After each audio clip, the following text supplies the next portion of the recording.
Mr. Todd Poche, Here. Mr. Long, Here. Mr. Neil Poche, Here. Mr. Jasmine, Here. Mrs. Etienne Starr, Mr. Nash, Here. and Mr. Luke. Here. All seven present. This time we have a prayer of Mr. Neil Portion and a pledge for Mr. Todd Portion.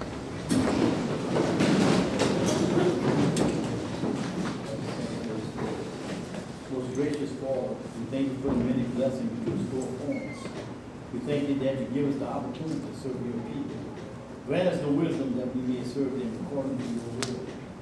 Show us your ways, O Lord, guide us in your truth and teach us that every word of our mouth and the very thoughts of our heart may find favor before you. Yet wrap your arms around the men and women in uniform and protect them. May your face shine upon the people present in this council chamber and comfort them. And may Almighty God bless the people who live and work in St. Anne Parish. Through your Son, Jesus Christ, we pray. Pledge allegiance to the flag of the United States of America and to the republic for which it stands, one nation, under God, indivisible, with liberty and justice for all.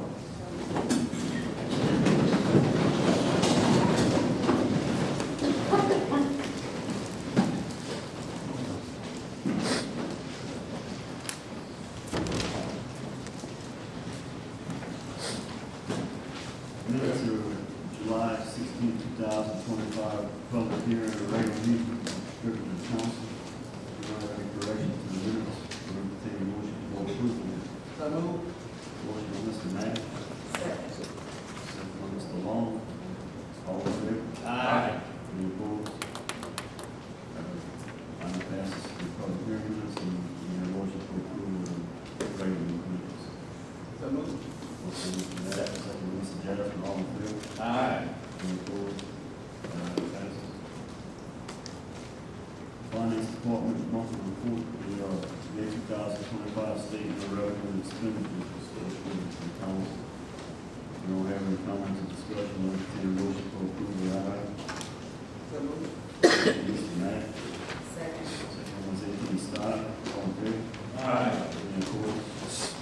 That item passes. President's report, Mr. Dupre. Yes, thank you, Mr. Chairman. Good evening, council. Good evening to everyone present.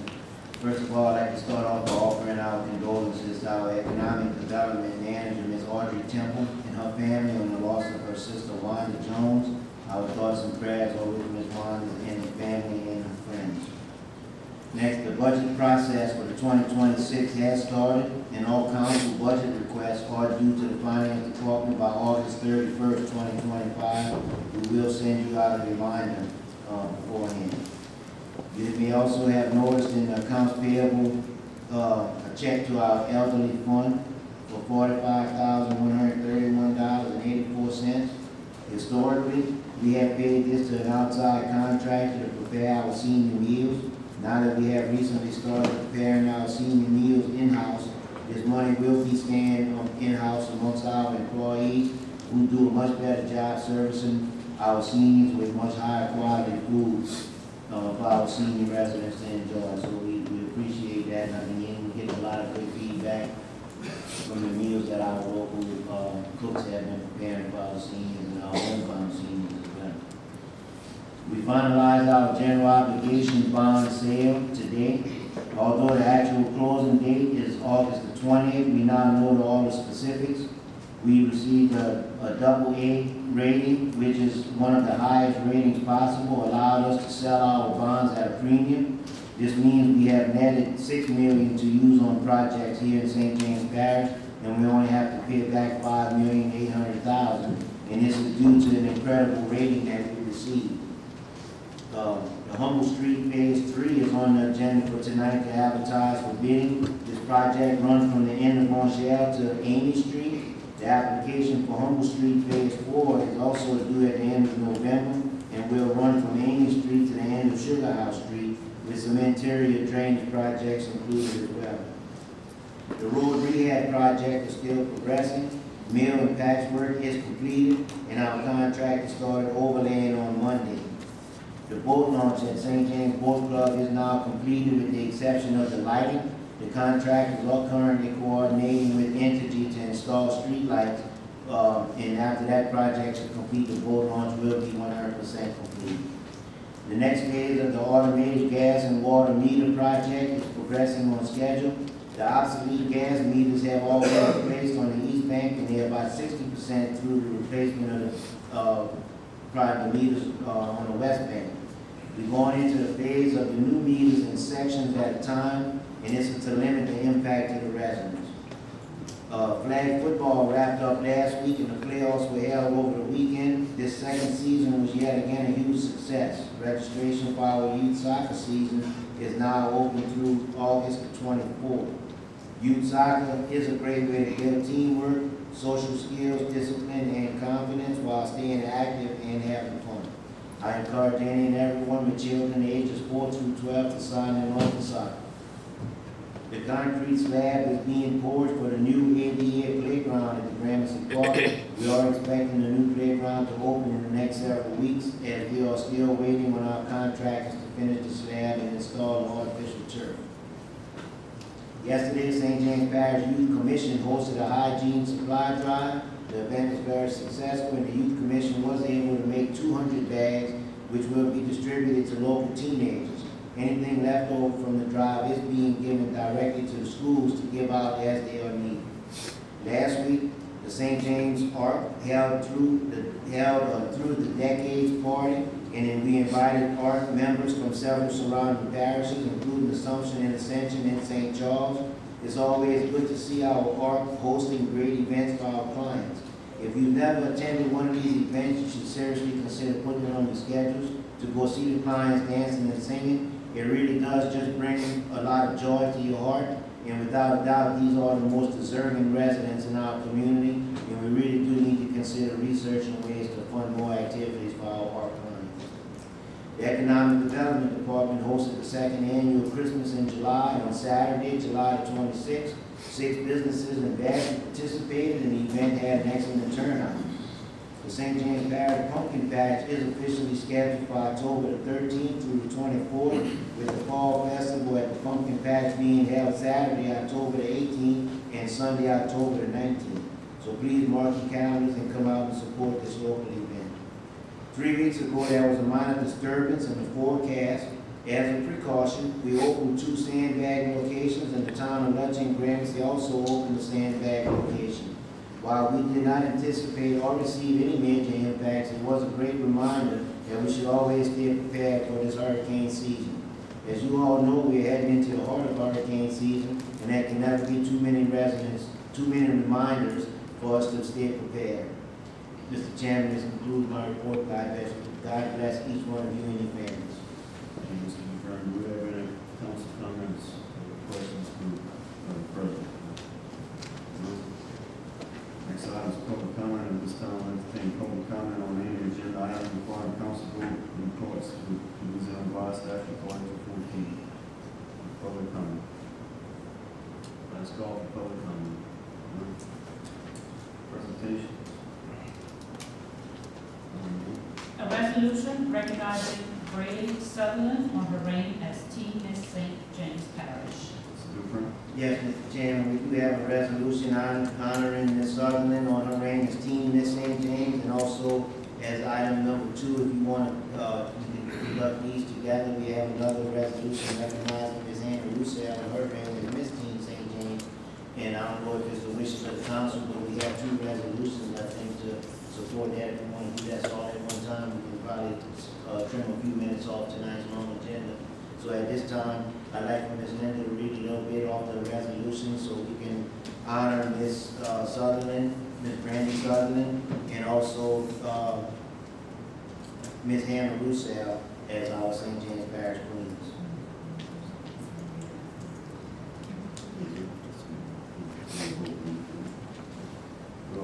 We'll entertain action on this item, we'll vote on these resolutions, and then just reading the presentation. So at this time, we'll entertain a motion on item 1 and 2 resolutions.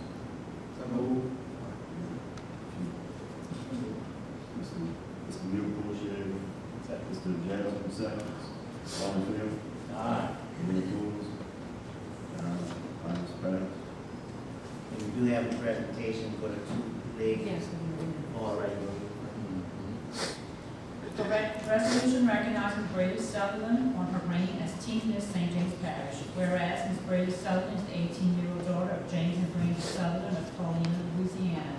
And whereas Brady is a 2025 graduate of St. Charles Catholic High and plans to attend Louisiana State University. Brady enjoys dancing, swimming, reading, and traveling with family. Now therefore be it resolved by the St. James Parish Council that the St. James Parish Council and Parish President Peter Dufresne do hereby recognize the accomplishments of Brady Sutherland and her reign as Teen Miss St. James Parish and wish her the best of all future goals. A resolution recognizing Hannah Roussel on her reign as Miss St. James Parish. Whereas Miss Hannah Roussel is a 23-year-old daughter of Paula and Todd Roussel of Hester, Louisiana. And whereas Hannah is a 2024 nursing graduate of Nicholls State University and is currently employed as a registered nurse in the ICU at Oshner County. And whereas Hannah enjoys cooking, reading, attempting to play the electric guitar, and spending time with her dogs and family.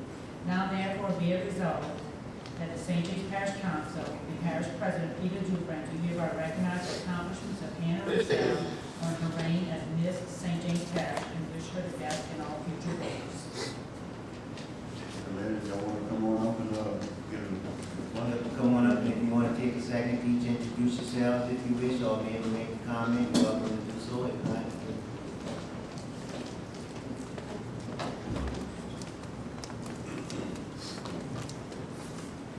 Hi everyone, I'm Hannah Roussel, the 71st Miss St. James Parish. I just want to say it's been an honor and a privilege to represent St. James Parish this year. Riley and I have traveled all over Louisiana, places we have never heard of before, representing our commodities, our farmers, and everything that makes St. James Parish so special. In my interview last year, the judges asked me what my ultimate goal would be if I were crowned queen. And I said my ultimate goal would be to make St. James Parish proud. So I hope that Riley and I did just that this year. Thank you.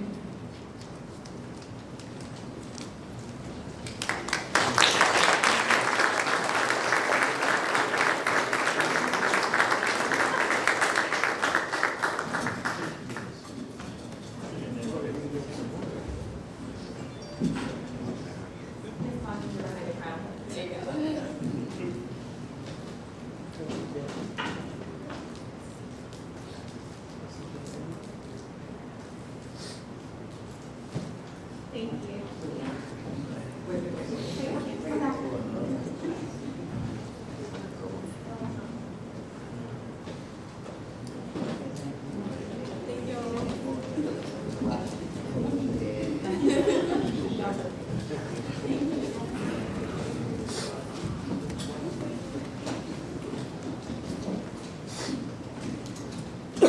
Ready? Jeff Days and Tommy Notkin with Eisner Amber, this is the 2024 audit report. yes, we have Jeff and also Mr. Tommy here to present the annual audit report, and I don't know if they had a pretty lengthy presentation because of the tonight's events. They can present exactly what's required by law, and then also come back at a later date if the council chooses to have them do so. That's up to you, Mr. Tommy. That's Good. Perfectly okay. all right. And you have the presentation in front of you, so if you don't find it's intuitive, we'd be happy to come back and present it to you again. But I'll just hit the high points. Now, I'm not a pageant winner, but I did bring it on. This is the big report. I think y'all have one of these. So you can see what we want to abbreviate the presentation. So I'll just hit the high points. Do you need my address? My name's Tommy Notkin. I'm with Eisner Amber. My address is 934 Castle Kirk Drive, Baton, 70808. Okay, I'm with Eisner Amber. We're an independent audit firm, and we're hired to do an audit of the financial statements of the parish. And I'm happy to say that, the audit went well. It's a pleasure working with the competent finance department. They're very helpful. And I would say, overall, the administration exhibits a strong stewardship for the finances. And the results of the audit, the final results are that there were no major findings. None that we had to, were compelled to present in the big report. So no significant deficiencies in your internal control, and no compliance issues that we felt like we needed to report. Now, during the audit, I think it's important to note, and we're required to tell you this, that, we don't offer absolute assurance, but, substantial assurance. We don't look at every transaction, but we do assess risk and try to determine where we think there could be errors or possibly errors, and we focus our attention there. And it's driven a lot by risk and materiality. So, I think every CPA is going to do an audit a little differently, but I feel like we scrubbed it pretty good when we come in. And it's, we're issuing a clean opinion. So all went well. Throughout the audit, we didn't have any disagreements with management. There weren't any significant problematic issues that we encountered. We conducted our audit in accordance with generally accepted auditing standards and government auditing standards, and we completed it without a hitch. I'd say that, we're going to, like I said, this is the abbreviated version, but I'd say the big picture, if you step back, I think that the parish had an increase in property tax and grant revenues that came in. And that increased your reserves or your net position, but be mindful of the fact that all those reserves are restricted. So you can't just spend them on anything you want. They're restricted, dedicated for specific purposes. But you have a healthy fund balance in that position for a parish, doing well. I think your solid waste is doing well. But also be mindful of the fact, and this is kind of laid out in the presentation, be mindful of the fact that disasters are expensive, so you need to do the responsible thing and build up the reserves to be in a good position to handle those reserves. Other than that, I would just say, it's a pleasure working with the administration and all the staff, and we appreciate working with the parish. Do y'all have any questions? At this time, any questions?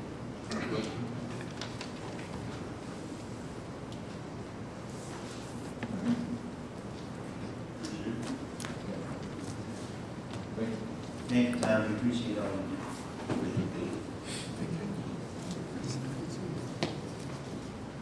Dana Groover, the St. James Parish Housing Authority's annual report. This group requested to reschedule the presentation to the next meeting. Intercoastal Consultants, update on West Shore Connection levy. Yes, we have with us, Intercoastal Consulting, who's the lead contracting engineering firm that we have retained to design the interconnect levy, which is the St. James Parish portion of the West Shore portion of the project. It's going to take the two ring levees and connect the levee in between the two ring levees to, in the end, the main goal is to get rid of all of the flat gate scenarios along Highway 3125 and replace it with this connector levee, which will run parallel with the M2 canal from Grand Point all the way to Gramercy. And Kevin, if you don't mind proceeding with your presentation. Ms. Linda, can you? Oh, I'm sorry. Access. I'm sorry. So it's been quite some time that we've been working on this project, and maybe a year or so ago, I think we gained some irreversible momentum to get this project to come to fruition. And as you're going to see, Mr. Kevin here with Intercoastal is going to answer a lot of those questions and update the council and the public with how much advancements we've made with this project and where we currently stand. So if you don't mind. Thank you, President Dufresne. I appreciate the time here to give the update. I'll try to move through this pretty quick. while. So I've given the presentation and gone through a few of the town hall meetings. So some of you may have seen some of this before, but I'm going to just give a real quick background on West Shore Lake Pontchartrain project and then kind of what's going on for St. James. So what we're going to cover, the St. James background in West Shore Lake Pontchartrain, the funding for the connector levy that President Dufresne just described, and then the key element of that is getting it into the Army Corps of Engineers project, which is the West Shore Lake Pontchartrain project, where we're at with the funding and feasibility, and a couple of updates on the two main projects that the parish has going on. So you've probably seen this graphic before, but this is the authorized project for West Shore Lake Pontchartrain. A lot of it is in St. John the Baptist Parish. That's the portion over here on the right. And then the portions that are authorized in St. James, which a lot of people are familiar with, are the two ring levee features that were described, and then these flat gates that follow LA 3125 almost all the way back to Ascension. It was authorized in 2018 as part of the Bipartisan Budget Act for $760 million.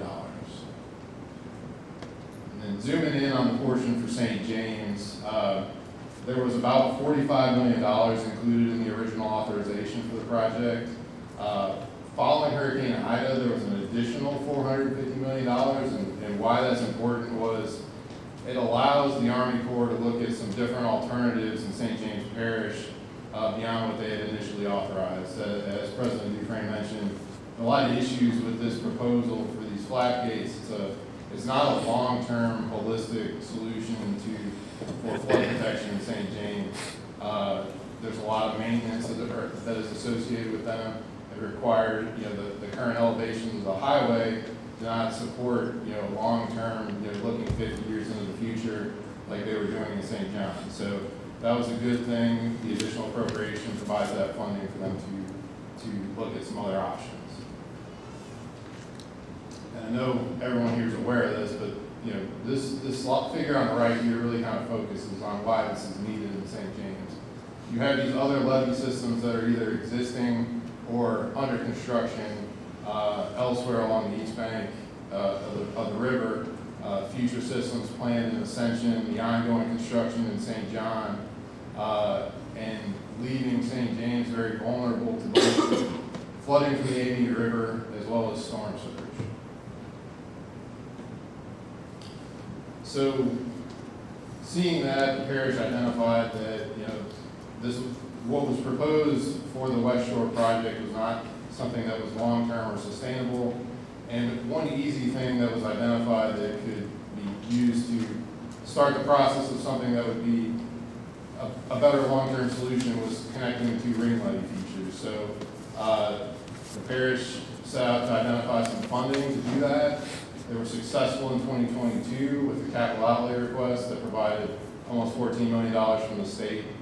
And then after that, initiated some alternatives to evaluate connecting those two features. Those are the lines in blue, red, and yellow. Ultimately, the alignment that was selected was the M2 canal alignment here in red.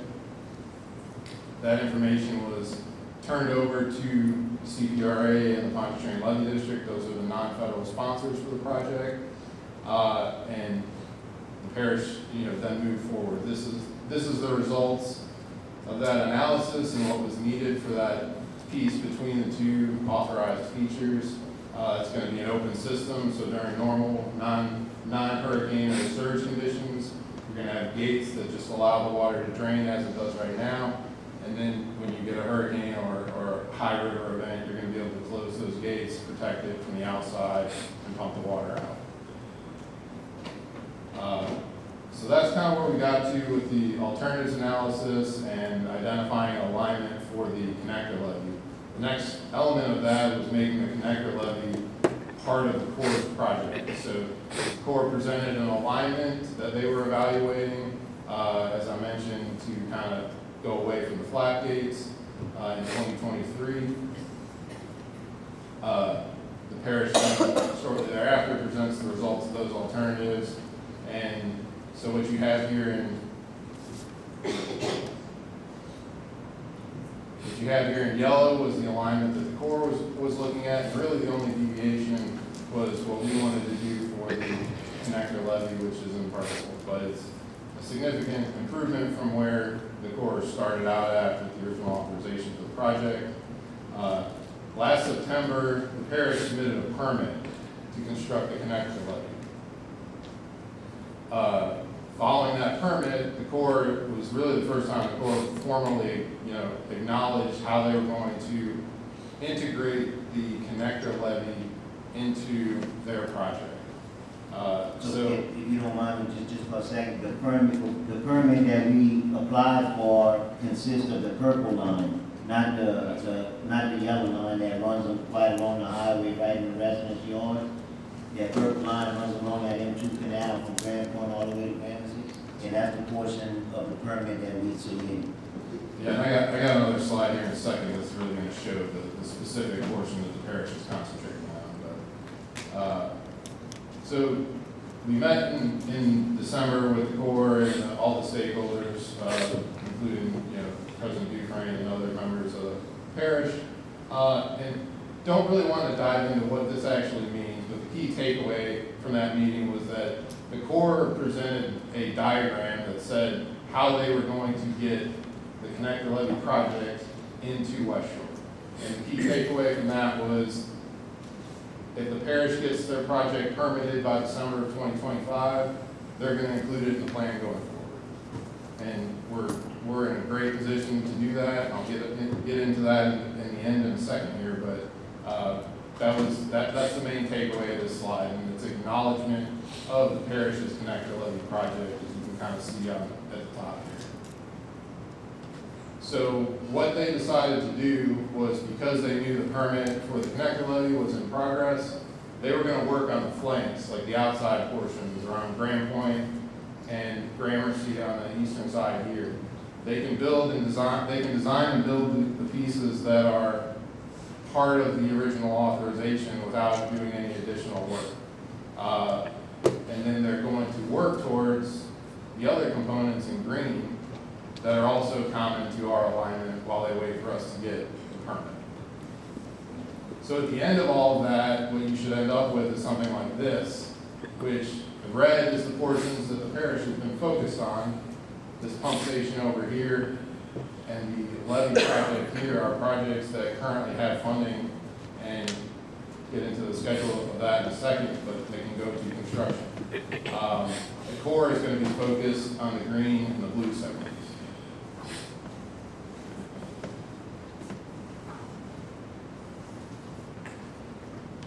So it's been a minute since there's been a lot of coordination with a lot of different agencies involved in this project, and the parish and everyone here has done a great job of taking the available local funding that they had, starting out with some Go Mesa money to contribute to this project, and taking that and turning it into something a lot more, which I'm going to illustrate with this slide, run through it pretty quick here, but starting with that, they were able to turn it into $13.6 million in capital outlay funding, complete the alternatives analysis that was used to then provide a plan to the state CPRA, the Pontchartrain Levee District.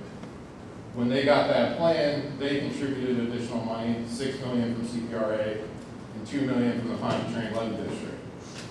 We were also able to complete the permit application and move the project into the next steps, which, with the money from the Levee District, Pontchartrain Levee District, we were able to prepare a grant application to get an additional $10 million in funding from the Amy River Basin Commission. We also used the money from CPRA, which we're going to take that funding and put it towards the design of that pump station behind Gramercy, and the construction of the pump station behind Gramercy.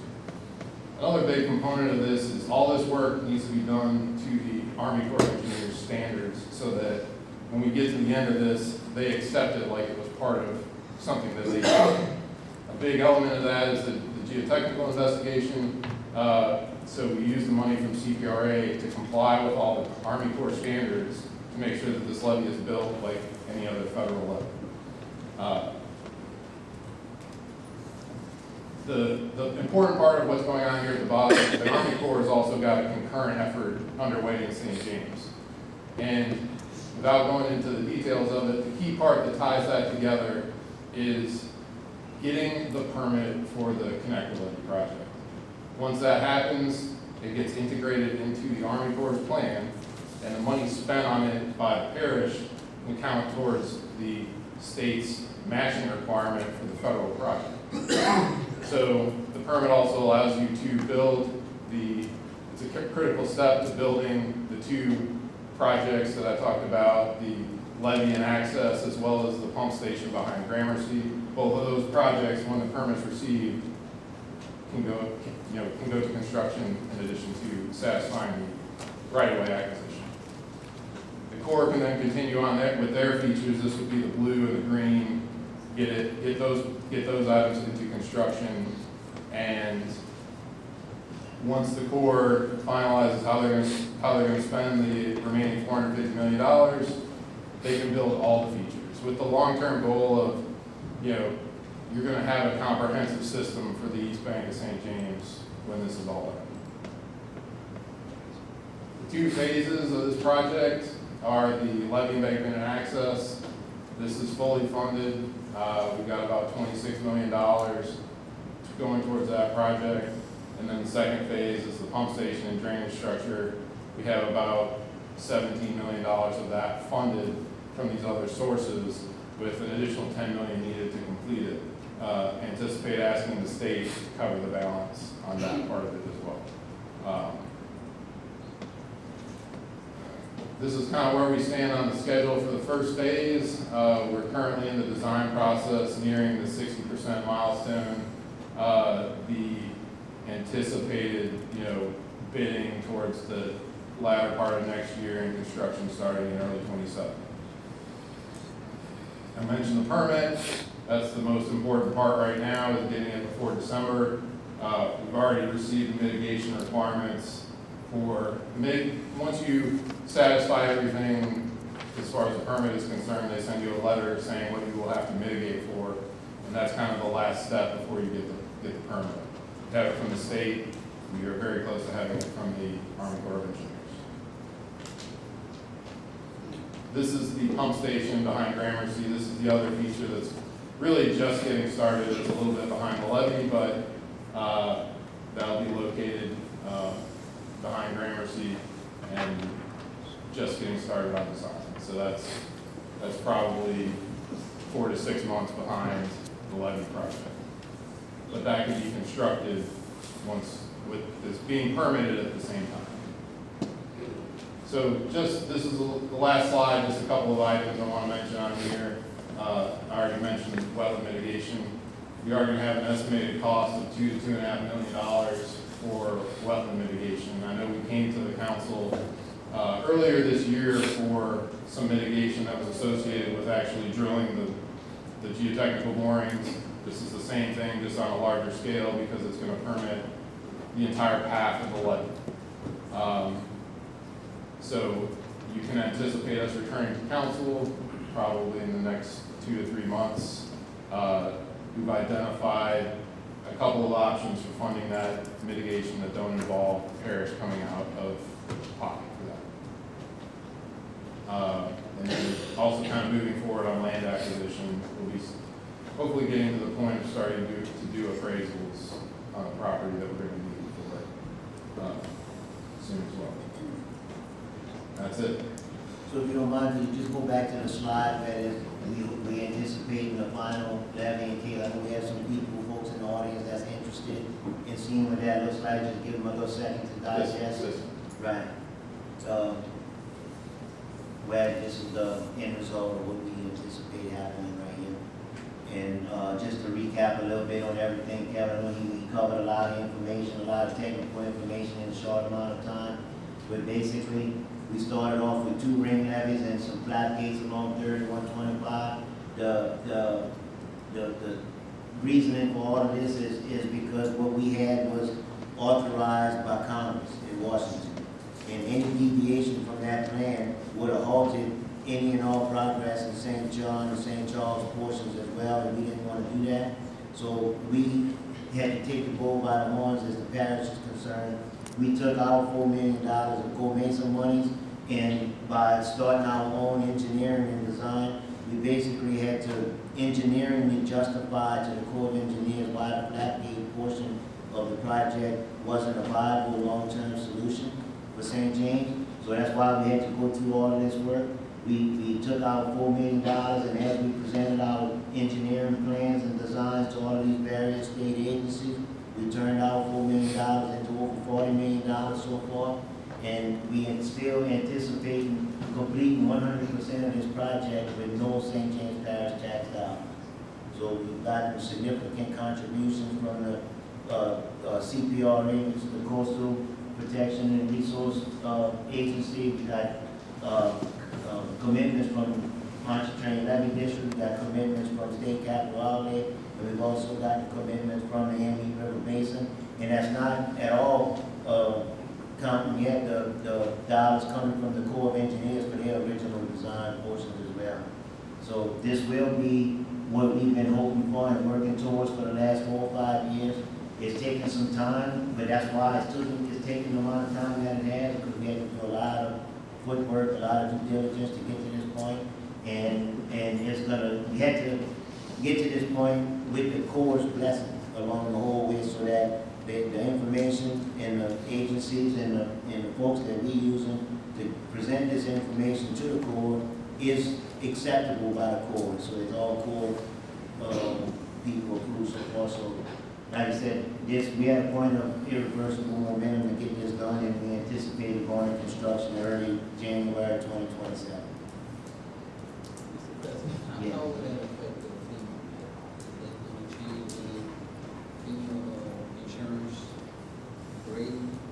Well, hopefully, with the Corps' adoption of the whole system, it definitely should have an effect on reducing flood insurance rates for the residents on the East Main St. James.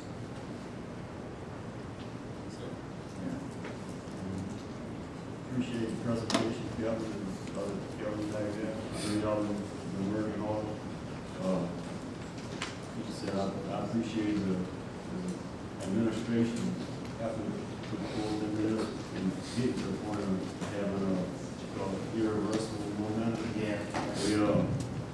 That concept started back on the mountain between Dean and Shaw about 9.5 years ago. We Shaw, one of the engineers that worked real good with those guys from Badger. Took a while to get in motion, but we finally moving in a pace that we're going to have 11 St. James Parish. Right. Any other council? And we will have this information available if anybody wants to view this after the meeting tonight. I think we can work on that. I can meet with anybody who wants to do so, and we can go over it in detail as we progress. All right, thank you, Kevin. Keith LeBlanc, drainage and dust on levee ramp. And Mr. Keith LeBlanc, we have some issues with it. When it comes to more, with us and the drainage. Maybe let it go, clean that ditch when the river gets to a certain level, and I think it's there. Keith? Good evening, Council. I am here for comments and just to follow up on the ramp at 9524. I talked to the levee board, I talked to the state police, I talked to the sheriff, I talked to UP, and I'm just trying to see what's going on there, because the problem hasn't been solved. It's actually getting worse. The roads are flooded. If it rains for 5 minutes, you come through there, we got water all over the place. And what's happening is that the ramp is really operating out of permit. They have no limestone, it's all sand and dirt and dust. So if it rains, we got a mess. Every time a truck comes off the levee, it brings dirt that's being put on the road and in the area. My neighbor can't come out of his house. It's just a really, really bad situation. And then my question is, where does the liability fall? Because everyone I talk to say, talk to your councilman, talk to your parish people. And here I am. So my question is, where do we go from here? So I do agree with you, it is a problem. I've been living and working in that area for over 25 years now, and I am helping to try and help you resolve it. And like I said, it is a delicate scenario, I guess, because DOTD don't want to take responsibility because it's on the levy. The levy board says it's the jurisdiction of the landowner. We certainly don't have the jurisdiction because it's a state highway. We could be spending a request. We have gone out previously, at which you know to clean those ditches, and we will do it again. Should if DOTD allows us to do so, but I am engaged with the owners and operators of the pit itself to try and get some help from them. I know there's other pits that they do operate that has asphalt on the ramps, and I'm in negotiations with them and with communications with them to try and get them to do this ramp as well. But I don't have an exact answer for you here tonight to tell you when that's going to happen. But I do recognize the issue. I know it is a problem, and I am doing what I can to try and help resolve it. So can there be any type of dust ordinance put in place? Because, they appear that they're not going to do anything. So can there be anything put in place for the dust? I can't answer that right now as far as yes or no, as far as if we can make a dust ordinance or not. That would be something that we would have to discuss with the legalities of the council's ability to do that. I can't answer that right now tonight if we can do that or not as far as the dust ordinance. But I do recognize that it is a problem, and your concerns are not falling on deaf ears. I am trying to help you resolve it. It's just not as easy. It's easier said than done. All right, thanks. Appointments to boards and commissions. None. No business item one. Update of drainage study on Forest Street to Pool Lane. Yes, Mr. Weber, any update on project on Maple Street and I guess the back part of Forest, with the intention of going to do some work on pool lane? We had the pool lane, all the temporary pumps are in place, all the sumps are in place, the levees constructed, and all the valves are there. They're removing some of the overburden that was taken out of the coto. They started that this week, and getting that out of there to get it all cleaned up. And then we're going to be more towards the pool lane to get that wrapped up. Okay, thank you, sir. Next, update of multipurpose building. City start. Not this meeting, Ms. Dodd. As far as I know, after the last meeting, with the architect, they currently working on completing the final design. And we should have something hopefully shortly.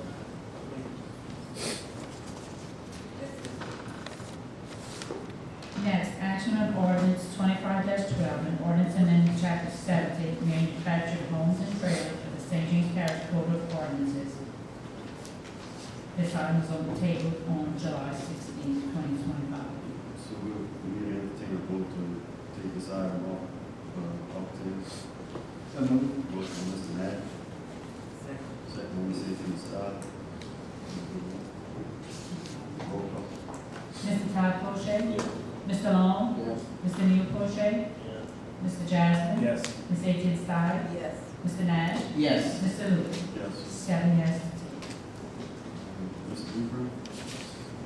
Yes, Mr. Chairman, I think we had a lot of discussion since the last meeting, since this item was tabled. I think the council members individually, to my knowledge, has been working with members of our team to make adjustments and modifications to the ordinance that hopefully the council deems acceptable at this point. And if so, it needs to be discussed or whatever, we have y'all present. Or we entertain a motion to approve. So at this time, I believe we got some amendments or so forth to possibly entertain, and then we can discuss and entertain action. Open the floor. Whether I am, if y'all want to guide us to ready to revision. What do y'all want us to do? Can you Go over speak into the mic, please? do y'all want us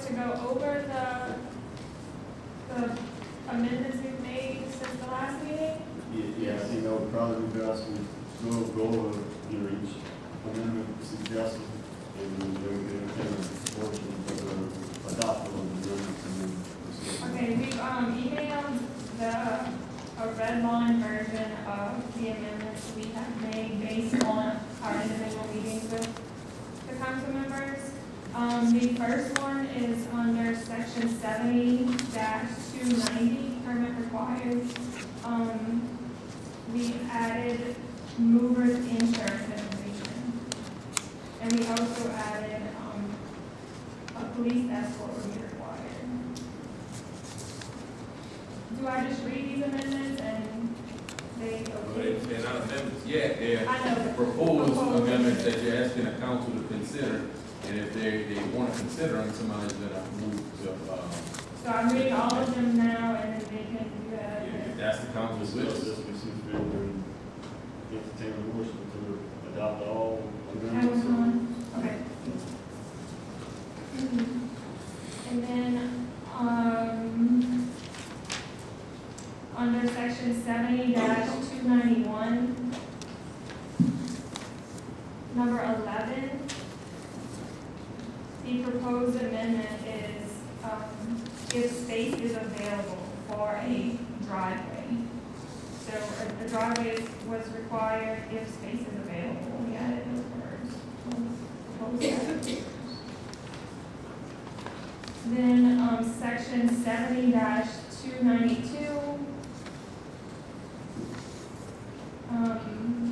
C, unless land use approval received from planning commission. So for non-conforming uses. And then A, changing the word town to parish. Section 70-293, there's significant proposed amendments. Under A, manufactured mobile homes or construction trailers illegally placed on a parcel of land in the parish, removal without tax approval, must be removed within 30 days from the date the owner or mover receives notice from the parish. The proposed change to include failure to comply shall subject the owner or responsible party to applicable fines as established by parish ordinance. Penalties and violations are as follows. The first offense would be $500 fine to the homeowner and a $500 fine to the contractor. The second offense would be a $500 fine to the homeowner and a $500 fine to the contractor. The third offense would be removal of public utilities to the homeowner and the termination of contractor registration in the parish and denial of any permit to the contractor.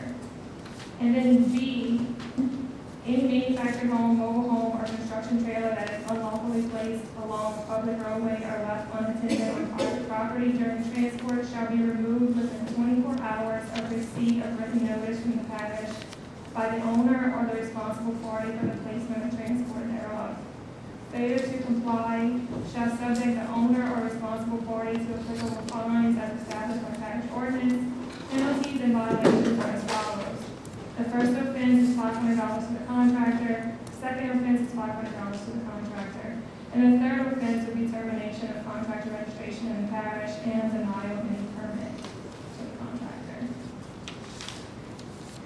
And then the last one is on section 70-295, number 4, is just changing Sangamon Parish Municipal Court to the 23rd Judicial Court.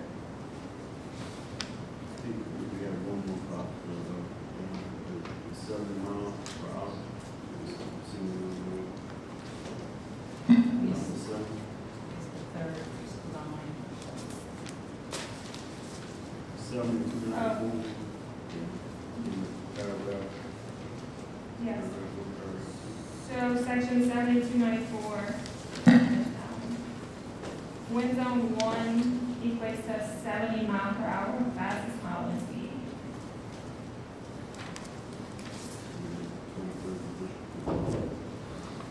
Anybody got any questions or further discussion on these proposed amendments as presented?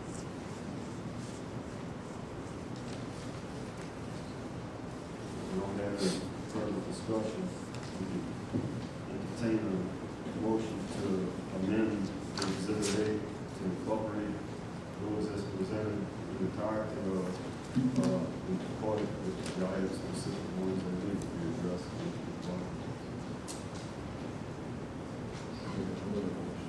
Motion to amend Exhibit A is presented in entire.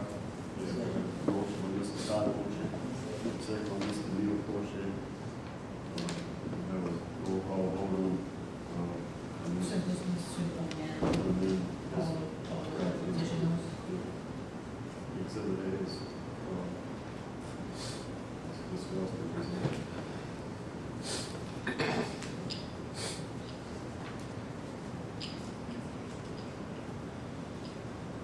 Mr. Todd Poche? Mr. Long? Yes. Mr. Neil Poche? Yes. Mr. Jasmine? Yes. Mrs. Etienne Sty? Yes. Mr. Nash? Yes. Mr. Luke? Yes. All 7 yes to amend.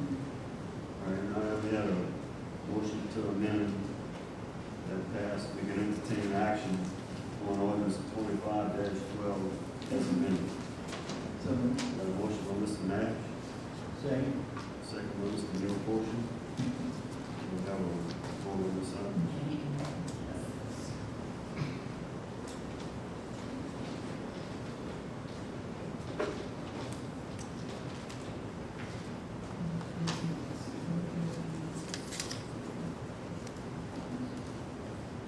Okay, start your vote. All 7 yes. Thank y'all. But I'd like to commend the council members for your participation in this process. In the beginning, this administration always tries to act in the best interest of the entire parish, and recognizing that each district has specific needs, I guess, or specific circumstances for its own constituents. We made the modifications necessary to produce this final document, and I just want to thank the council's commitment, to their people and their districts, and helping the administration resolve these minor issues and getting this document passed. So again, thank y'all for y'all, the work that y'all do for your constituents. I also like to thank Clay and Amber for putting all this together. We have took a lot of time building it.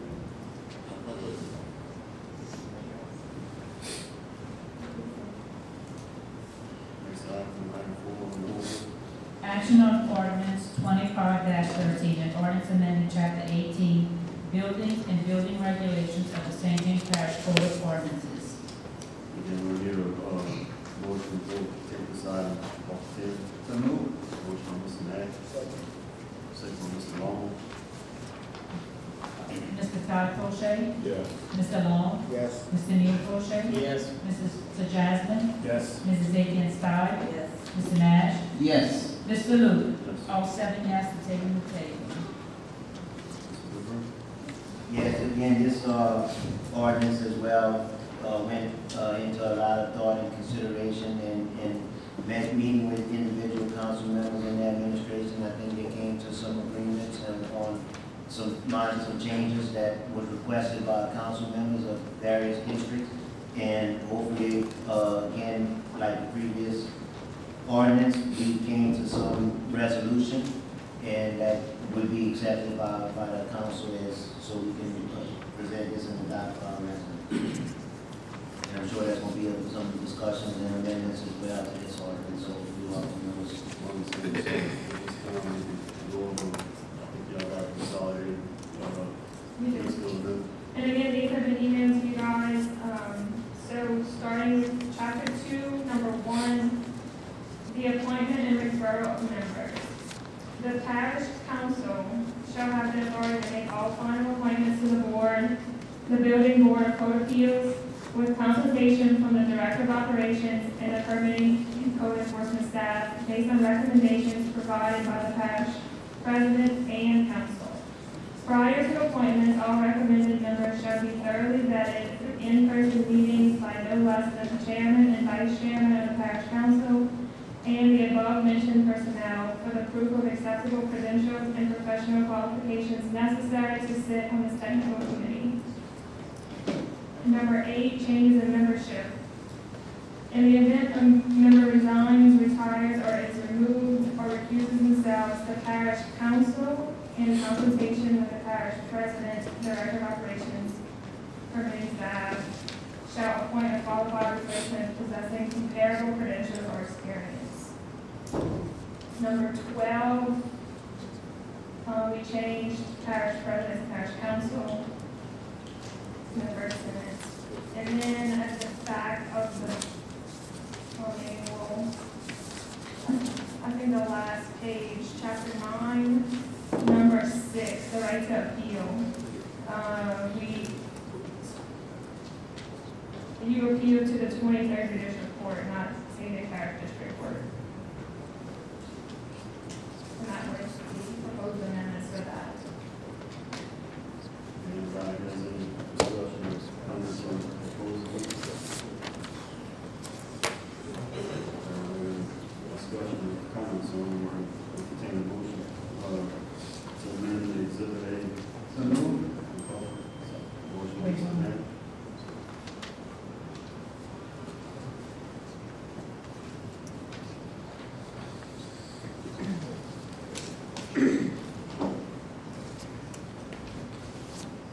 Okay, Mr. Nash?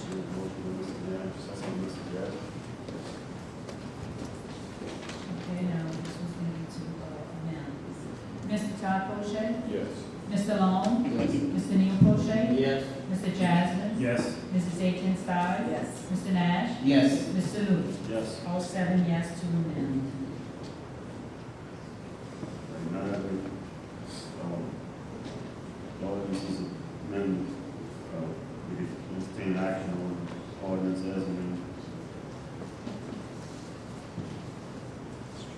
Entertain action on 5. We got a motion to accept as amended. We got a motion by Mr. Tyler, second by Mr. Jasper. Yes, for the vote.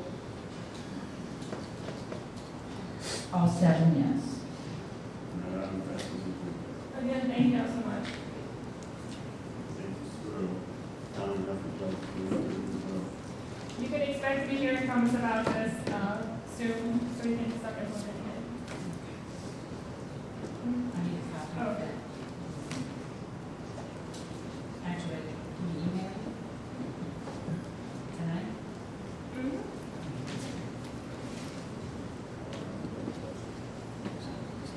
So Aaron, I do have a question. As far as with the appeals board, like, how soon we looking at it? I think at the beginning of this process, we said within 6 months, we would try to have something.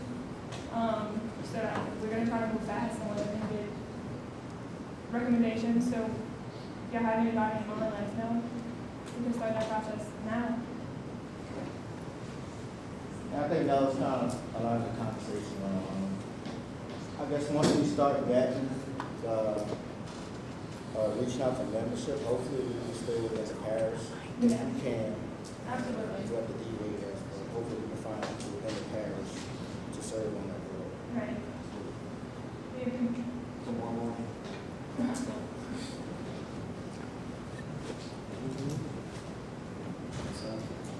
Action on ordinance 25-17, levy and collect tax to the libraries. Again, Mr. Chairman, this is required by the state that the council take action on these ordinances to give the parish the ability to levy and collect these taxes. 5 through 11, I think, are all repetitive, so I don't know if you gotta read through each one, or if you can, however you want to do it, but I don't think it's necessary to read the description for everyone. We can just whiz on right through, because it's required by state that we do this. We may entertain action on each one individually. Yeah, your presentations, repetitive. You got any council comments or anything before we begin action on these? I just want to reiterate that these are all renewals. And as Mr. Dufresne said, that the basis of it was not rolling forward. Right, this is to give the council the option of rolling villages forward or not, and just for everyone's recollection, we have not, since this administration has been in place, I have not rolled any villages forward since 2020 when we taken office, and I don't anticipate doing so.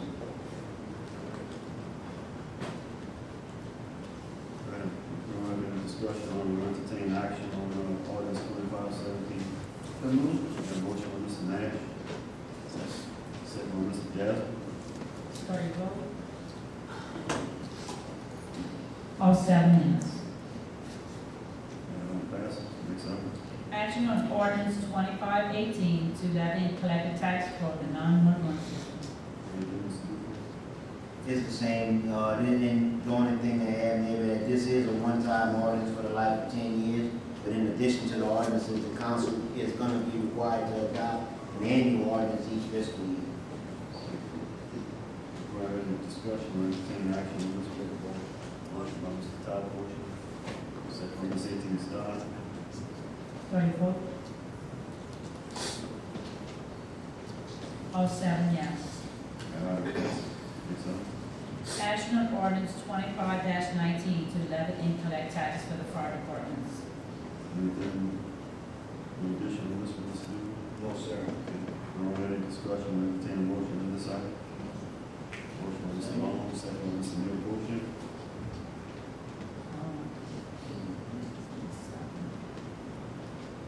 Start your vote. All 7 yes. Next, action on ordinance 25-20 to levy and collect taxes for public buildings. Do I have any discussion or entertain a motion on this one? Motion by Mr. Neil Bosher, second by Mr. Todd Porter. Vote. All 7 yes. Number 9, action on ordinance 25-21 to levy and collect taxes for roads. Nothing further on that, Mr. Neil. Go ahead. Motion by Mr. Neil Bosher, second by Mr. Todd Porter. Start your vote. All 7 yes. Next, action on ordinance 25-22, levy and collect tax for consolidated road body district number 3A. Discussion on this? None? Motion. So moved. Motion by Mr. Mayor. Second by Mr. Todd Porter. Vote. All 7 yes. Next, action on ordinance 25-23, levy and collect tax for the District 5 recreation. Nothing. Entertain a motion. Motion by Mr. Jasper. Second. Second by Mr. Neil Bosher. And 7 yes.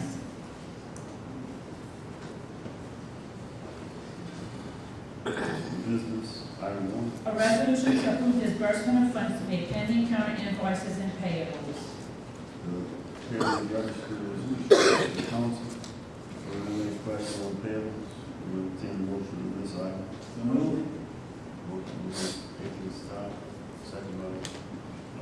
Jasper. Vote. All 7 yes.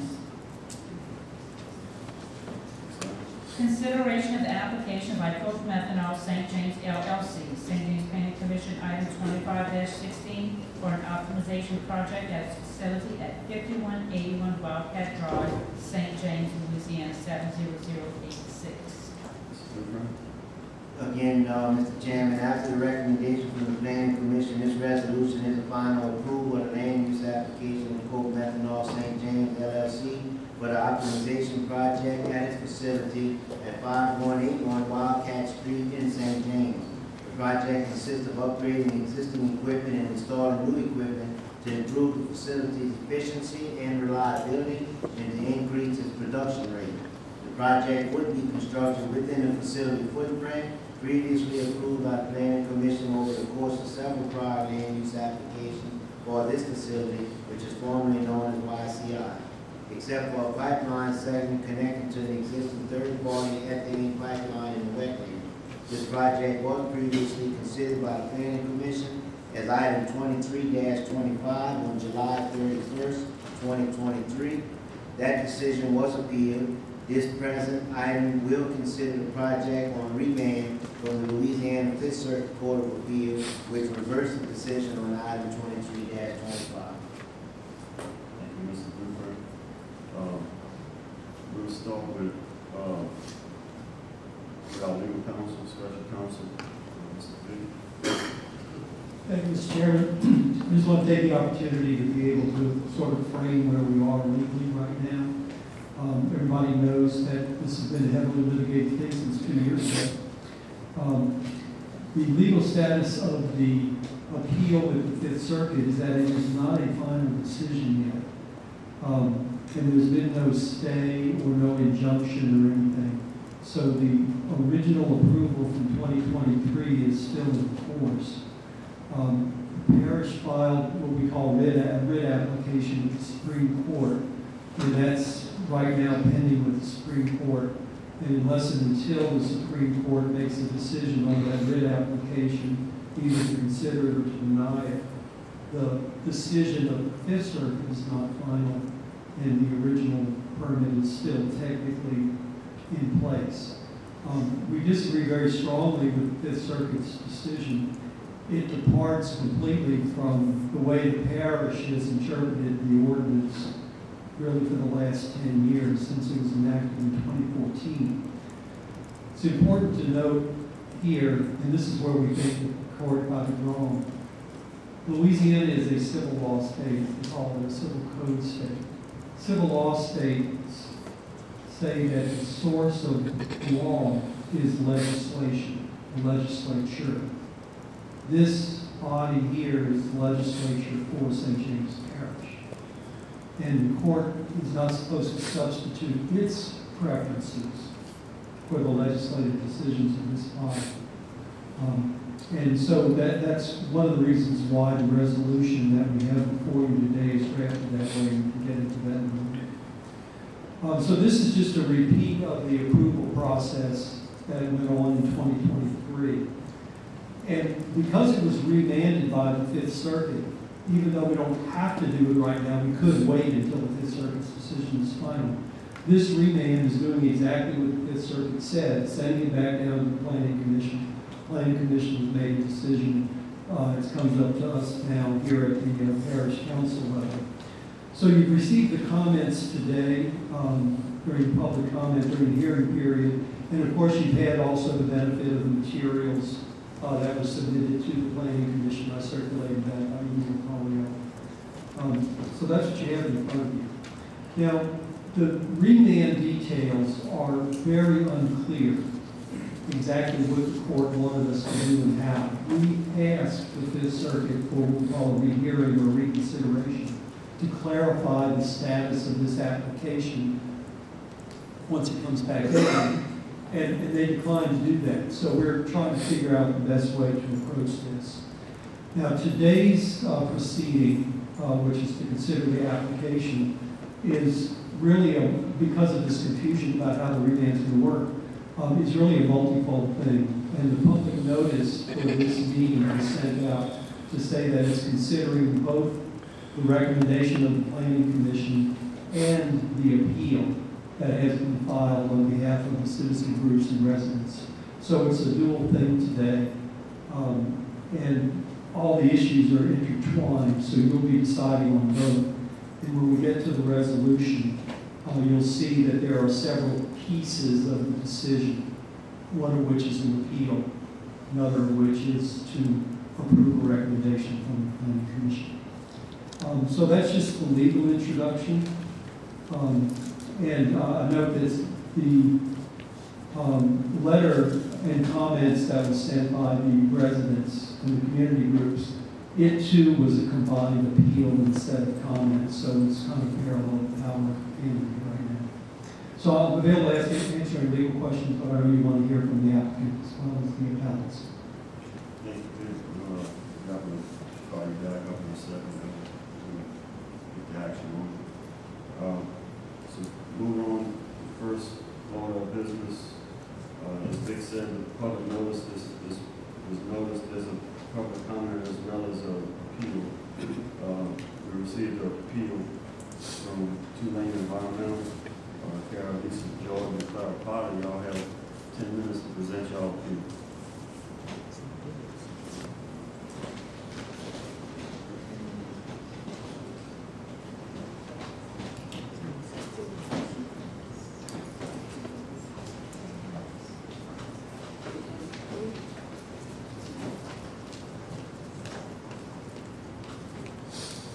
Thank you. I don't think I'm going to take 10 minutes because I used some of my time earlier.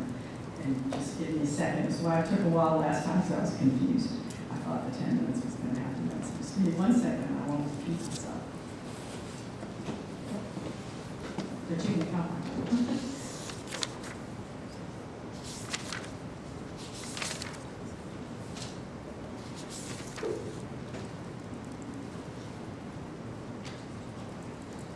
So, yes, as I said last time, we can ask different questions about why we're here, and I discussed why we were here and why St. James is here. And then the question comes, why is the council here? Why is this here before the council? Well, Mr. Frankowitz basically explained that, but it's here because, in our opinion, and in the opinion of the Fifth Circuit, the council and the planning commission, the first time around, didn't follow the ordinance. It is a black letter law in Louisiana, and that courts interpret the law. And that's what the Fifth Circuit did. It is a court, it is judges, and they interpreted your ordinance, which is the law.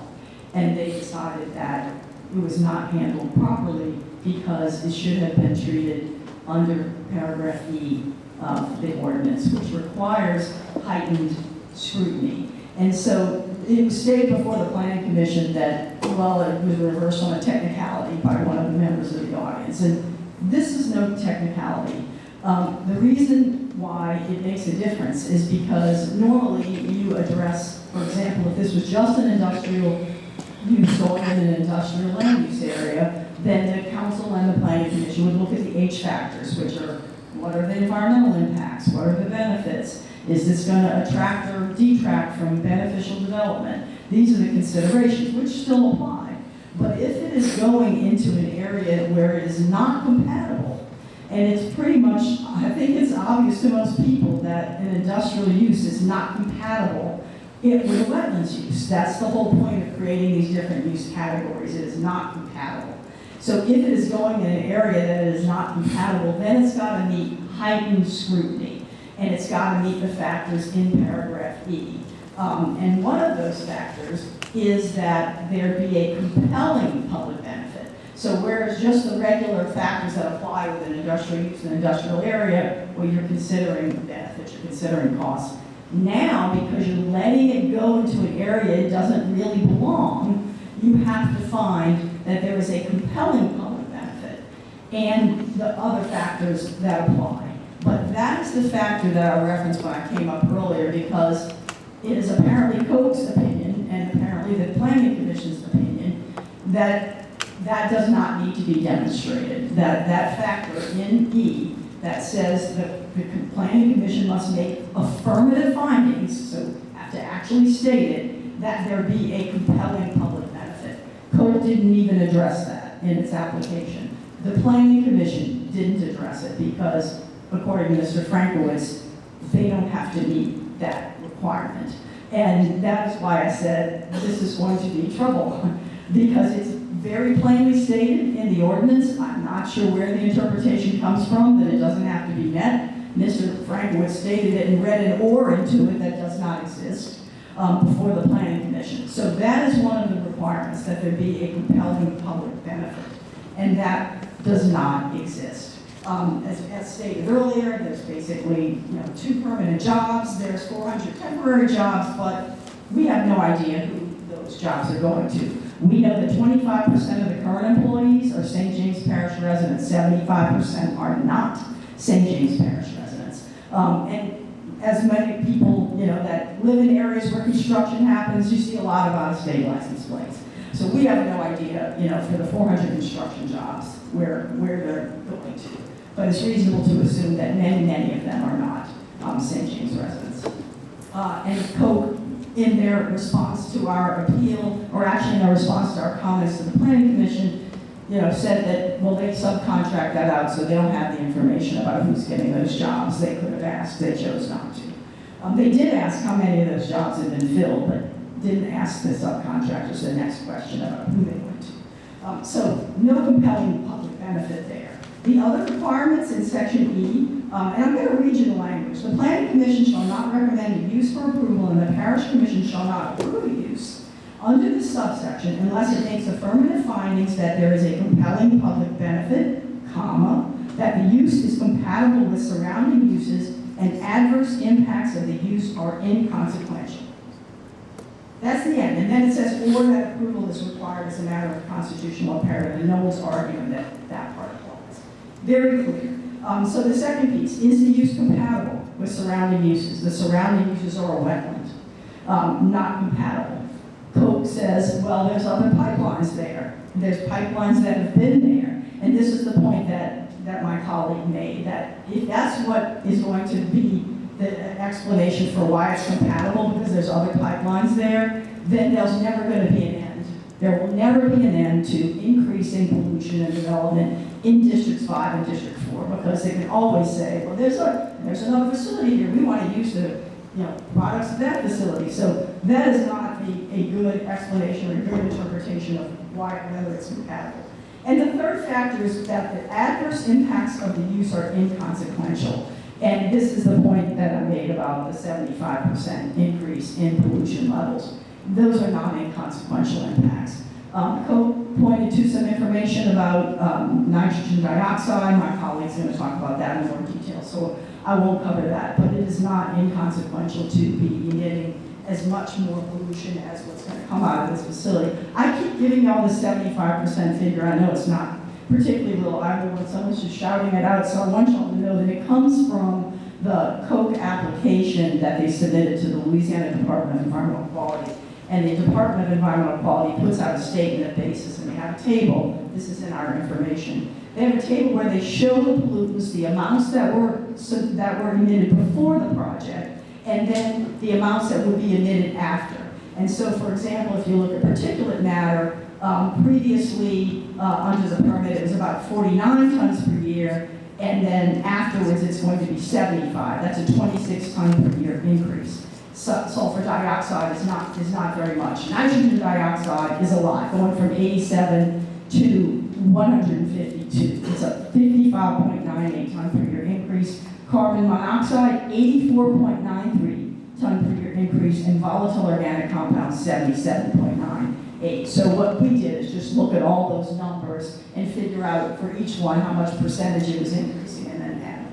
That's where we got the 75%. But this is not an inconsequential impact. For my last point, I just want to state that so it is a higher burden. It needs to be met. And basically, if the council chooses to follow that same planning commission decision to ignore the requirement to find or not find that there's a compelling public benefit, then you're basically working in something that someone could easily appeal, should someone want to do that, because it's a pretty clear requirement in the law. Again, I'll finalize by saying these are not minor issues. This section makes it difficult to do this for a reason. Wetlands are being used to store floodwaters, and I don't think I have to tell anybody here how important it is to protect from floodwaters and flooding, and that's what wetlands do. The fact that there's grass now growing on top of where the pipelines are, which is what Koch wanted to show in its pictures, look, it looks just like it did before. The point is that there's now a pipeline, a plastic pipeline, or whatever it's made out of, in place of the flood-absorbing land of a wetland. That's why it's important, not whether there's grass that grows back on top of it. So this is why it's a big deal, not just that, but the entire project, of course. And the last thing I want to mention is that Koch wants to just look at certain parts of the project when it's convenient, and then when it's convenient to look at the whole thing, then it wants to talk about the benefits of the entire project. But this is one project. And then that's the last thing I want to say. They made one application for both the wetlands piece and the piece in the industrial zone. It is one application that should be treated as one, not as two different applications. Thank you. Your colleague got 20 seconds. No, that's okay. I just want to quickly clarify one quick point about what I said earlier about the nitrogen dioxide standard and attainment. So Koch sent you air monitoring data that shows the current levels of nitrogen dioxide in the parish at the welcome monitor, and the point I was trying to make earlier is just that it is the modeling data that the parish council needs to look at, because that projects what's going to happen in the future if you approve this and it's combined with Formosa, which is not yet built, but which you recently gave firm support for. So that was the point I wanted to make earlier. And other than that, just we really urge the council to look at the individual impacts cumulatively, to look at the combination of PM 2.5 with ozone, with nitrogen dioxide, and what it does to the air that people are breathing in.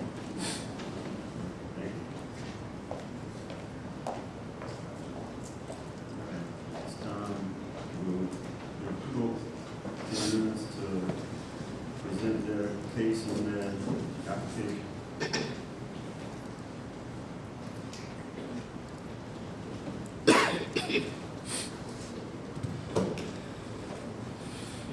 Thank you for taking the time to review our application tonight. My name is Josh Wiggins. I'm the plant manager for Cocoa Methanol St. James. And before we get into the application details, just want to start with a little bit about our facility. So we do employ 116 full-time employees at the site, 40 contractors, and really proud to be part of St. James Parish. We really value transparency, compliance, and day-to-day stewardship.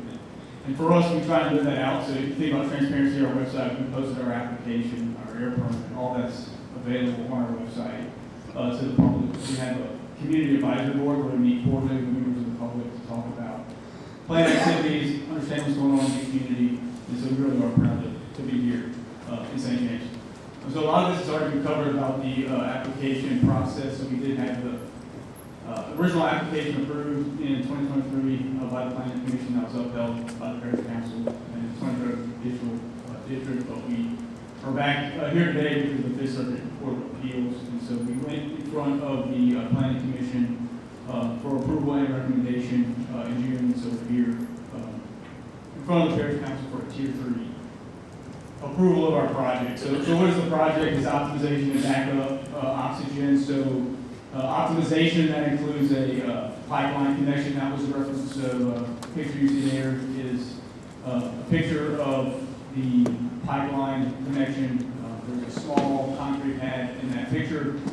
That's where we tied into the ethane pipeline and ran that into the facility as part of our optimization. But we also have plans to increase cooling capacity inside the industrial footprint of the plant and a few other projects inside the industrial footprint. Also have plans for backup oxygen, which helps from a reliability point of view. So as I referenced, the ethane pipeline connection, that work has been completed and been in service for about a year. So we've safely been injecting ethane into our natural gas feedstock to enhance our feedstock to produce more methanol. So that work has been complete with that permit that was issued in 2023. We still have work to do for other optimization pieces of the project. And so that other work goes inside of that yellow box you see there inside the industrial footprint. But to cover the section of pipeline that is in area that is designated as wetlands, you can see the ethane existing pipeline that runs through the parish in orange. We tied into that with that yellow line. It's 400 feet section of that pipe. A total 1,200 foot length is inside of the area that is as wetlands. And so we're here tonight to ask for two requests. First request is that this council uphold the Planning Commission Tier 2 review of the industrial project in the industrial zone, and then also approve the portion of the pipeline in the wetlands under a Tier 3 review. And we're also asking the council to review the entire project under the Tier 3 review. So we'll go through those factors here in a little more detail. So first factors, impacts of the optimization project are not substantially different from other allowable uses. And so you can see just pictures here. Existing plant assets and our projects are very similar in those zones. Another takeaway is a public benefit from the proposed projects, including job creation, expanded tax base, improved attractiveness for future development. Our project does create 2 jobs, creates tax benefit due to investment in the asset. And shown here is just pictures of our team out in the community. Another takeaway is that the physical and environmental impacts are commensurate with public benefits conferred. So when you think about physical and environmental impacts, we work with LDQ to obtain a Title 5 air permit. So as part of that permit issuance, the LDQ concluded that the coke methanol facility will not cause air quality impacts which could adversely affect health and the environment. That was a statement made by the LDQ, and they evaluate the plant emissions versus the national ambient air quality standards and ensure that our operation will not exceed any limits set for human health. Looking at the pipeline, the tier 3 piece of the pipeline connection, we believe is compatible with the surrounding uses due to the presence of the right-of-way corridor for existing pipelines and electrical transmission lines. So to see that a little more clearly, the circle up there is the location of our tie-in. That's where the tie-in was made. It's inside an existing electrical right-of-way, so that's a transmission line for energy. And so our work is performed inside of that right-of-way that's in that industrial right-of-way zone. And so there's also other pipelines there, so we feel that it is compatible with the surrounding uses. Also, for wetlands, adverse impacts from the pipeline connection have been minimized and are inconsequential. So here we zoomed in on that area, and you can see the impact area, the concrete pad, and the surrounding area for that energy pipeline. In addition to that, we had to get permitting from the Louisiana Department of Natural Resources, Army Corps of Engineers, and they've made conclusions related to the wetlands impact as well. Specifically, Department of Natural Resources determined that the least damaging feasible alternative was selected for our pipeline route, and the Army Corps stated that the least damaging and practical route and construction method was selected for our project. So then going through the entire project, looking at the Tier 3 review requirements. One takeaway there is that the project components are compatible with and are not substantially different than the surrounding uses. So we've talked about that pipeline, that corridor, and its existence in that right-of-way. We also believe that the air impacts meet national and state standards and do not adversely affect human health or the environment, meaning they're inconsequential. And any adverse impacts from the pipeline connection have been minimized and are inconsequential. And then lastly, that the public benefits are commensurate with any physical and environmental impacts. And so that's a statement that we believe is coke methanol that has been affirmed with statements from the LDQ, U.S. Army Corps of Engineers, and Department of Natural Resources through our permitting process. So to recap on that, we're asking for those two requests, the Tier 2 and Tier 3 review and full project for the Tier 3 review for approval. And I did want to take a few minutes to talk about the remaining application that we submitted. So we did add some details to the application here in the 2025 submittal. So we included information around fence line monitors that we installed, added job creation, and then talked through some of the permitting activity that's taking place with those other agencies. And I also wanted to talk through a couple of the comments, public comments that were made. So we talk about jobs, 114 is what we added 2, so that's 116 total. But this project makes us a competitive producer of methanol out of the market, so that really helps us sustain and solidify our current operation. So that's why we believe it's a key project. If you look at our head count, we've increased that count year over year. So we believe in growth and our people that make our plant operation possible. And so our vision is for compliance and stewardship, and so we really believe that. So we wanted to cover a few of the environmental pieces that were referenced. Here's a graph for the NOx emissions. And so the blue data is from the ambient air monitor that's located in Welcome in the parish. And the orange line is the max level or the national ambient air quality standard. So that's set at 100 parts per billion.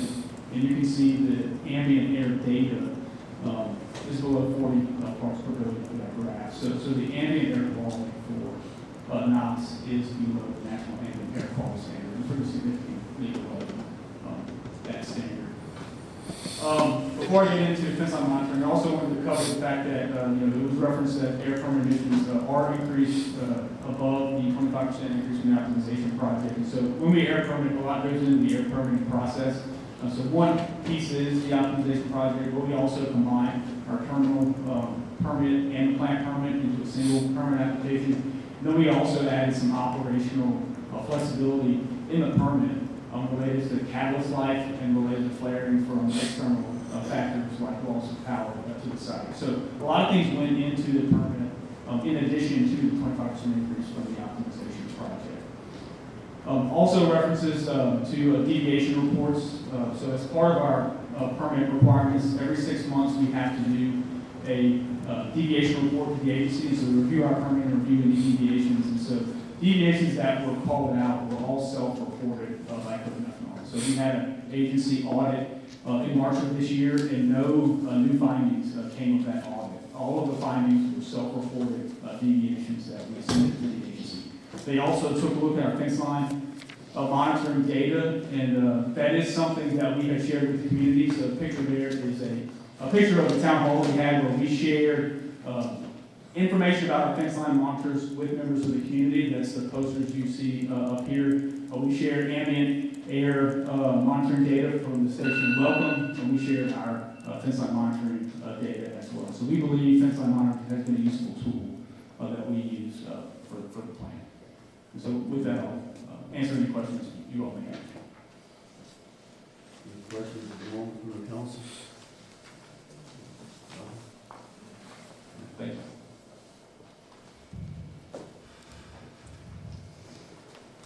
Next item would be entertaining action on this. I think you had some more discussion on. Not unless y'all have questions, I can go over the resolution, which I'll type the resolution in the package. If you want me to walk through it, I certainly can, or to get some highlights, if y'all would like that. I think that was on. Okay. And I'll just go page by page, but try and make it brief. The first page, items 1 through 9 there, are just a bunch of whereases. They just list the history, if you will, of how we got here. So those are important for context, but that's not really an action report. When we get to the now therefore be it resolved at the bottom of page 1, it starts off with a declaration, and I want y'all to be comfortable with this, that this is indeed the opinion of the council, that we find that the Fifth Circuit misapplied our ordinance. It's important for the court system to know what the legislative body actually thinks for the stuff that they enacted. And we point out 3 things where the court, we think, got it wrong, and it's going to be the basis of our appeal to the Supreme Court. One is that even though the land use ordinance expresses a preference for the wetlands to stay undeveloped, it does not prohibit development in wetlands. But that's what the Fifth Circuit said. It said that the ordinance generally prohibits development in the wetlands. And the word prohibit development does not appear in the ordinance. So the ordinance has always anticipated that there would be things in wetlands. And wetlands comprise about 50% of the land area of the parish. Hard not to have stuff go on there. The ordinance talks about, it's in the column in this chart that says allowable uses, and it lists unique situations requiring a location in the wetlands as an allowable use. And the court disagreed with that, disagreed that there was an exception, if you will, to the preference for leaving wetlands in their natural state. And the structure of the ordinance, in our view, and this is how it's been enforced for 10 years, is that the permission, if you will, for having unique situations that require a location in the wetlands. They don't have to go through that full-blown, we call Tier 3 process. And let me tell you why that's important. Let me take a simple example that comes up every now and then. Somebody wants to put a light over a boat ramp or a pier that's in the wetlands. In the Fifth Circuit's opinion, every time somebody puts a light out in the wetlands and needs an electrical permit, it would have to go through the parish planning commission first with a recommendation and a hearing, and then recommendation up to here, and then action by the parish council. Those kinds of minor things in the wetlands have always been approved as an administrative basis. And that brings us to the item C under section 10, which is whether it's a unique circumstance. And whether it requires a location in the wetlands is a determination that's either made at the administrative level, it's something real minor, or it's made by the Parish County Planning Commission if it goes above the 3-acre threshold and it's bigger. And so those decisions are built into the ordinance at those levels, and this is an expression of your legislative opinion. If it gets back up to them. Okay, item 11 basically says, nonetheless, even though you disagree with the Fifth Circuit, you nonetheless respect the opinion and are carrying out this remand application analysis in conformance with that opinion. Then item 12, paragraph 12, is really the meat of this resolution, which is where you would affirm the decision of the Planning Commission and approve the recommendation regarding the remand application as it applies to the wetlands. And you are just, in this paragraph, adopting all the findings, conclusions, and the scope of approval and the conditions that the Parish Planning Commission put on this project. So that's what item 12 does. Item 13 gets into the various findings or explanations or the reasons for why you're doing this decision. Paragraph 13 talks about the H factors that you've heard about. That's where the ordinance says you have to balance the impacts against the benefits. And what's recited there is that the impacts are common to industrial uses in the industrial use areas. And within the wetlands, the impacts are compatible with and less impactful than the existing pipelines that have already impacted those wetlands and the existing transmission. Item C refers to the benefit of improving the competitive advantage of Koch's plant here. They got to be able to sell better methanol at a competitive or cheaper price than all their competitors elsewhere, whether it's upriver in Geisler or in Texas or other places where it's manufactured. And we note there, and I want to be sure y'all are comfortable with, that Parish's experience with the closure of the Shell conduit refinery is a lesson because there were adverse impacts that were ensuing from that, and it underscores the importance of supporting local industries, importance to the public at large of local industries continuing. Then it recites that you're retaining existing jobs and providing new job opportunities and expanding the tax base. So those are the benefits, and that's how they weigh against the disbenefits. And then the next paragraph talks about the benefits outweighing what is characterized here as minor physical and environmental impacts. Paragraph 14 talks about the balance with the air emissions. And paragraph 15 notes that the air permits have been issued. And keep in mind, the Parish is not the air permitting organization. That's done by the Department of Environmental Quality. And the Department of Environmental Quality concluded that the project would not adversely affect the human health or the environment. It concluded that the emissions that would be permitted would not violate what they call the ambient air standards. And it's the air standards that refer to the effect on human health. They concluded that it would be well below the Louisiana ambient air quality standards. And that paragraph is made basically saying that the Parish Council is accepting those conclusions. Paragraph 15 talks about buffer areas, and it's a conclusion that the Planning Commission reached that you don't need a buffer area beyond what's already provided by the location. Paragraph 16 addresses this issue of whether the ethane connection is unique and needs to be in the wetlands.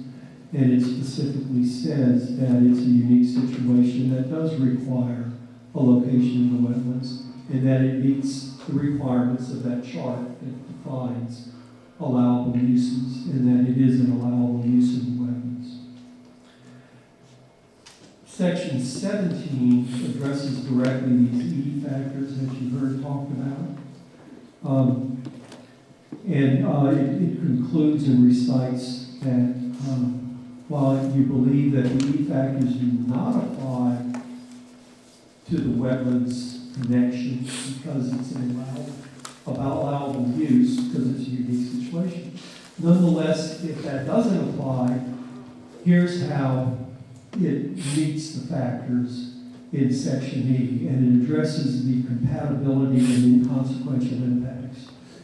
And it goes on that the area impacted by the tie-in is very, very small. It's tying into existing facilities that have been there for a long time, long before the ordinance, and it's compatible with those existing uses. The physical area occupied by the tie-in is very small. In fact, you probably had a little trouble seeing it on the aerial photographs. There's not much to it. And then the regulatory agencies responsible for wetlands have said that the tie-in was the least damaging alternative. So for all those reasons, this resolution concludes that the impacts are inconsequential and compatible with surrounding uses.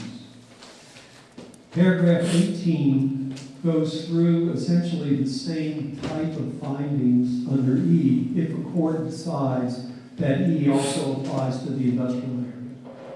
It's an industry in an industrial area. It's compatible with the existing uses there, and any impacts from the project are minimal because it's within the same footprint as the diagram was showing.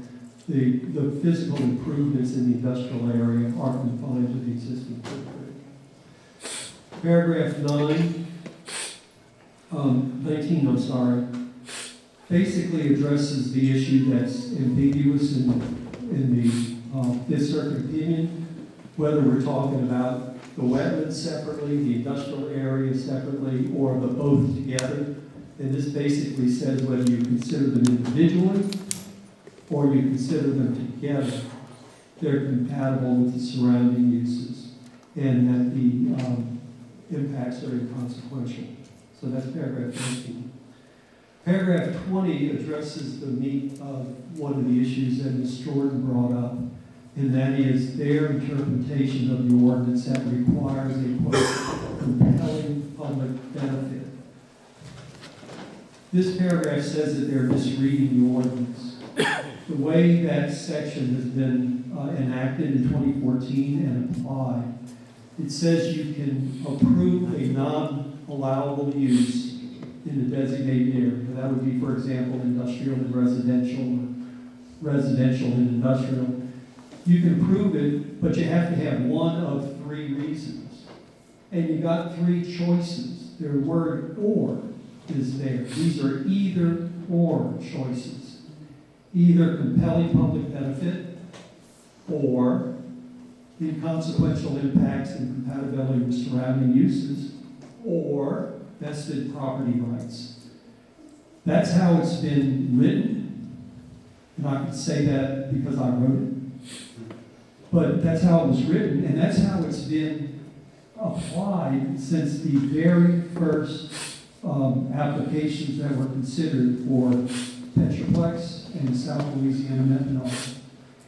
And in fact, to my knowledge, we have never approved anything on the basis of compelling public benefit. We've had relatively minor intrusions in non-allowed areas. They've been things like one of the agenda items that you have coming up, a farming operation in a residential area, or we've approved a commercial candy shop in a residential area, or when we approved the original 200-acre solar farm, it was approved on the basis of inconsequential impacts, not compelling public benefit. Compelling public benefit was put in there that there may be a time when there are really huge beneficial things to the parish. For example, Apple shows up and decides to build an Apple assembly plant here to make Apple iPhones and employ 1,700 people. That might be a compelling public benefit. Or Nissan shows up with a car manufacturing facility to employ 5,000 people. That might be a compelling public benefit. And that's what that criteria is reserved for. But this inconsequential impacts and compatibility with surrounding uses recognizes the fact that there are a lot of real minor things that come up. And you can allow them in areas that would otherwise prohibit it. That's the candy shop, that's the small solar farm, that's the little farming operation, so that's the residential use. So I was building a house in an industrial area, but it's surrounded by existing houses. We do that all the time. So that paragraph 20 expresses how we've done it and your finding as the legislative body as to how it should be applied. And then paragraph 21 is the actual action. It's three things. You would, number one, be denying the appeal submitted by the community groups. Item B, you would approve the component of the remand application that's located in the wetlands. And C would be, if your approval is required for the industrial site, which we don't think it is, but if it's required, you're giving this approval. So that explains the whole thing. I know it's a little bit long, but just because of the complications of the situations and the various allegations made about its facts and its law, we thought we needed to have all of that in there. And I can certainly answer any questions. Thank you, Rick, for that in-depth explanation. Council, any comments or discussion on this item? Any clarification on anything or more information from the applicant? If not, we can move on to action on this item. Someone? Got a motion by Mr. Nash. Second by Mr. Jasmine.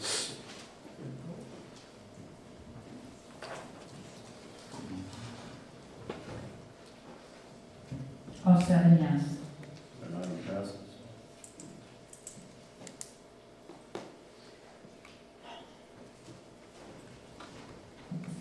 Number 3, a resolution accepting the bid from Cosmonaut Motor Company Incorporated for 3 2026 Ford F-250 meal trucks for St. James Parish. Mr. Dufresne. Yes, Mr. Chairman, the parish went out for bid on 3 meals trucks for the seniors homebound meal delivery program, and Cosmonaut was the lowest bidder, and we recommend accepting that bid. Any questions on this item? None, we'll entertain that. Got a motion by Mr. Newport, second by Mr. Long. All in favor? Aye. Any opposed? That item passes. Number 4, a resolution authorizing the parish president to enter into a memorandum of understanding with Tangipahoa Parish School Board for point-to-point sheltering. Yes, the MOU with Tangipahoa School Board is to renew the agreement that we currently have with them. In the event we need to shelter our residents outside of the parish for a major hurricane, the parish has had this agreement with Tangipahoa School Board for approximately 16 years. Thank you, Mr. Dufresne. Any questions or discussion on this item? None. Motion by Mr. Nash, second by Mr. Long, all in favor? Aye. Any opposed? That item passes. Number 5, a resolution accepting change order number 2 for BET Construction Incorporated for the Fashion Senior Center project. Mr. Dufresne. Yes, change order number 2 is for labor and materials to install additional data and security rough ends along with additional power outlets. This change order is an increase in contract value of $8,311.91. No additional contract days are required to complete this task, and this is an item that was not included in the original design specifications. That's a supplement that we discovered along the way that needed to be added. Questions or discussion? Yes. Mr. Nash. It's only the rough-in material, I mean, it's not the equipment It's the itself. labor and the material, the rough end, right, it's not the equipment itself. Anything further? Motion by Mr. Nash, second by Ms. 18 Stoddard. All in favor? Aye. Any opposed? That item passes. Number 6, a resolution approving the application of Brian Bowser, Planning Commission item 25-22, to allow the use of the property at 39319 Humble Street in Paulina, Louisiana, to grow hay, raise farm animals, and in the future construct a barn or farm equipment under the St. James Parish Land Use Ordinance with conditions. Mr. Dufresne. Yes, Mr. Chairman, after recommendations from the Planning Commission, this resolution is the final approval of the land use application of Brian Bowser to use the property at 39319 Humble Street in Paulina for farmland consisting of hay, raising animals, and in the future constructing and farm equipment. Planning Commission item was 25-22 in a residential area. This would be an agricultural use in a designated residential area according to the land use plan. Thank you, Mr. Duffield. Any questions, discussion on this item? Yes, question. That property currently being used for what purpose right now? They're currently using it for the same thing now? Or Yes, sir, it's currently been a pasture, and frankly, to my knowledge, it's been a pasture forever. It's a property located, I think, right behind the Grand Point Fire Station. Mr. Ryan, you familiar with that more in detail? But The house fronts Humble Street, the field extends into, right, the as far as I know, fire station. the property has changed ownership maybe 3 times that I'm aware of, and probably for the last 40 years or so, they had a house there with the pasture right behind it, so I don't even really know what's different or why this is a concern right now, but it's no change in what's been taking place there. Right, that was actually my, so I went in the planning commission meeting, and they clarified, and very particular application, for the application,